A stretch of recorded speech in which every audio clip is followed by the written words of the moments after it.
যখন মনে হয়েছে পৃথিবীর সব তোমার নিয়ন্ত্রণের বাহিরে চলে গিয়েছে, ঠিক তখনই তুমি তোমার আল্লাহকে আঁকড়িয়ে ধরো।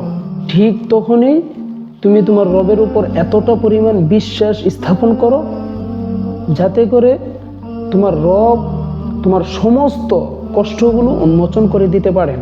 আল্লাহ বলেছেন, যদি আমার বান্দাগুলোর পুরো পৃথিবী নিয়ন্ত্রণের বাহিরে চলে গিয়েছে, ঠিক সেই সময় আমি আমার বান্দাগুলোকে সাহায্য করার জন্য, যখন আমার বান্দাগুলো ইয়া আইয়ুহাল্লাযীনা আমানুস্তাঈনু বিস-সাবরি ওয়াস-সালাহ নামাজের মাধ্যমে ধৈর্য ধারণ করতে পারে এবং আমার উপর বিশ্বাস স্থাপন করতে পারে, আল্লাহ বলেছেন, আমি আল্লাহ কখনোই নিয়ন্ত্রণ হারাই না।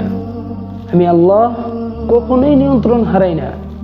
আমি আল্লাহ আমার বান্দাকে সাহায্য করার জন্য উঠে পড়ে লাগি। আমার বান্দা আমার পথে যখন হেঁটে হেঁটে অগ্রসর হয়, তখন আমি আমার বান্দাকে সাহায্য করার জন্য দৌড়ে দৌড়ে যাই, বান্দাকে সাহায্য করার জন্য দৌড়ে ছুটে যায়। তার মানে আমার বান্দাগুলো বিপদে আপদে আমার উপর বিশ্বাস স্থাপন করবে, তখন আমি আমার বান্দাগুলোর পাশে আছি।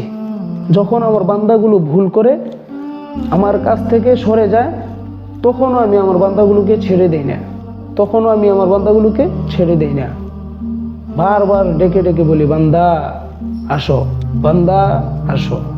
যখন বান্দা বুঝতে পারে তখনই আমার কাছে আসতে পারে, আর যখন আমার কাছে আসতে পারে তখনই আমি আমার বান্দাকে ক্ষমা করে